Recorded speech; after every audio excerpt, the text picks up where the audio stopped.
కావ్య వాళ్ళింటి అడ్రస్ని పొడుపు కథ రూపంలో రాజుకు చెప్పి తన అడ్రస్ కనుక్కోమని చెప్తుంది. ఇక రాజు అయితే తను చెప్పిన పొడుపు కథని ఎలా విప్పాలో అర్థం కాక తెలుసుకోవడానికి నానా తంటాలు పడుతుంటాడు.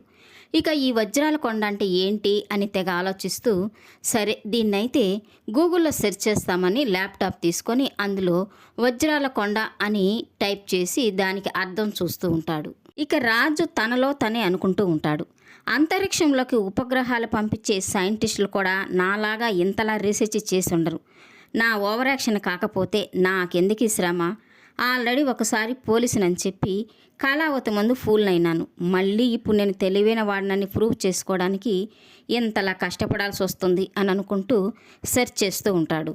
ఇక తనైతే చాలా రీసెర్చ్ చేసి కనుక్కుంటూ ఉంటాడు. ఇక కావ్య చెప్పినట్టుగా వజ్రాల కొండ అంటే మణికొండ అని, నీటి ద్వారం అంటే వాటర్ పైప్ లైన్ అని, మొక్కంటి అంటే మూడవలైనని, ఇలా అన్నిటికీ అర్థాలు కనుక్కొని ఇక గట్టిగా కనుక్కున్నానండి కళావతి గారు, కనుక్కున్నాను అని అరుస్తూ ఉంటాడు. మీరు పెట్టిన పరీక్షలో నేను పాస్ అయినాను.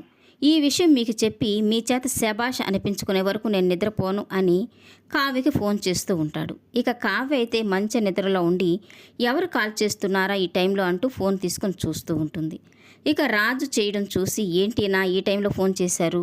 బహుశా పొడుపు కథకి అర్థం తెలియక ఫోన్ చేసింటారు. ఈసారి కరెక్ట్గా అడ్రస్ చెప్పేయాలి అని అనుకుంటూ, ఏంటండి ఈ టైంలో ఫోన్ చేశారు అని అడుగుతూ ఉంటుంది. ఇక రాజు అయితే, నా తెలివికి పరీక్ష పెట్టారు కదా కళావతి గారు, మీరు చెప్పిన పొడుపు కథ నేను కనిపెట్టేశాను అని చెప్తూ ఉంటాడు. ఇక కావ్య అయితే ఆశ్చర్యపోయి, నిజంగానా అని అంటూ ఉంటుంది.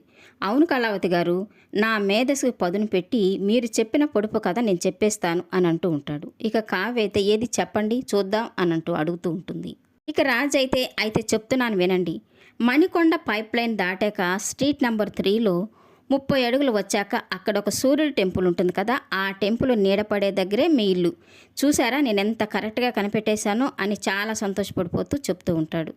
ఇక కావ్య అయితే, అవునండి మీరు కరెక్ట్గానే కనుక్కున్నారు అని చెప్తూ ఉంటే ఇక రాజు చాలా సంతోషపడుతూ దట్ ఈజ్ రామ్ అంటూ తన గురించి గొప్పగా చెప్పుకుంటూ ఉంటాడు. ఈ వీడియో నచ్చినట్లయితే లైక్ చేయండి, సబ్స్క్రైబ్ చేయండి. Thank you for watching.